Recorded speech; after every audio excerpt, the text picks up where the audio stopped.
Now we'll talk about acids, alkalis, and neutralization.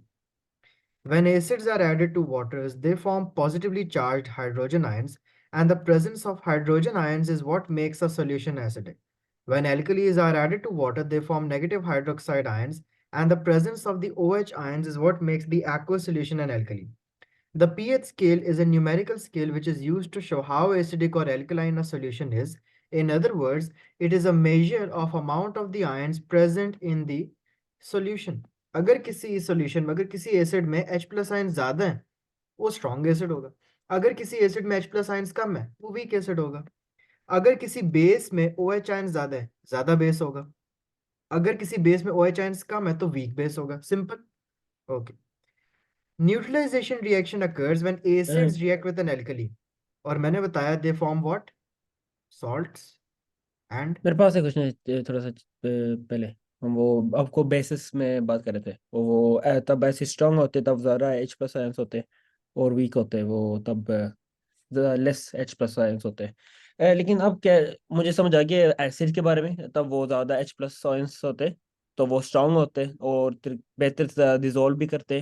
लेकिन क्या कह रहे तब ओ एच माइनस होते ज़्यादा तो स्ट्रॉन्गर बेस, मतलब इट्स मोर ड्यूरेबल, मोर, ये मैंने नहीं सुना ज्यादा था। रिएक्टिव होगा, ज्यादा स्ट्रांग होगा, ज्यादा तेज रिएक्ट करेगा.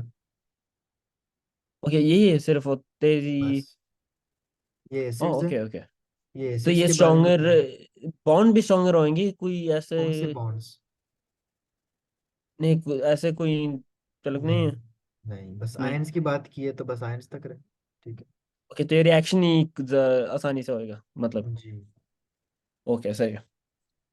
When these substances react together in a neutralization reaction, H plus ions will react with the OH ions to produce water. For example, hydrochloric acid is neutralized, a sodium chloride and water is produced. For example, मैं एक acid लेता हूँ HCl और एक base लेता हूँ sodium hydroxide. अच्छा. अब न्यूट्रलाइजेशन रिएक्शन में गेम क्या होती है? ये H प्लस आयन यहाँ से H निकलेगा और यहाँ से OH निकलेगा. ये मिलके क्या बना देंगे? जी, पानी. H2O बनेगा, और सो NaCl बनेगा, सॉल्ट। बस सिंपल. कोई भी एसिड दुनिया जहाँ का पेपर में है, मैं मुश्किल से मुश्किल फॉस्फोरिक एसिड H3PO4, मुश्किल से मुश्किल base magnesium hydroxide, OH minus होता है, मैग्नीशियम प्लस टू होता है, तो इसका फॉर्मूला MgOH ब्रैकेट 2 बनेगा क्योंकि Mg के ऊपर क्या चार्ज होता है? +2. अच्छा. अब इधर क्या बनेगा दोबारा? सबसे पहले तो ये बनाओ ना अलग से. निकल गया. क्या रह गया पीछे? H2O magnesium. हमेशा ही रहेगा। ठीक है, मैग्नीशियम रह गया और PO4 रह गया. अब PO4 का चार्ज होता है -3. मैंने उस दिन टेबल भेजा था सारे चार्जेस वाला, देखा था? हाँ ठीक है, कुछ हैं जो याद करना होता है. PO4 उनमें से एक है जो आपने याद करना है.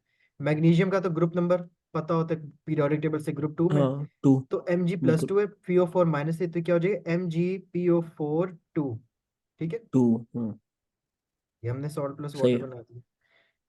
ये एग्जांपल आपको दी हुई है यहाँ पे. The net ionic equation of all acid-base neutralizations and is what leads to a neutral solution since water has a pH of 7. H plus and OH minus forms H2O. Now neutralization is a very important for the treatment of soils as well to raise the pH क्योंकि कुछ crops की मिट्टी acidic हो जाती है and they cannot tolerate a pH below 7, तो उनको वापस हम उसके अंदर बेस ऐड करते हैं, लाइम ऐड करते हैं, फर्टिलाइजर्स ऐड करते हैं जैसे कि लाइमस्टोन और क्विक लाइम हम्म। जैसे कि CaO, slate lime, calcium hydroxide या कैल्शियम कार्बोनेट ऐड करते हैं ताकि उन सॉइल्स की दोबारा से बेसिसिटी ठीक हो जाए.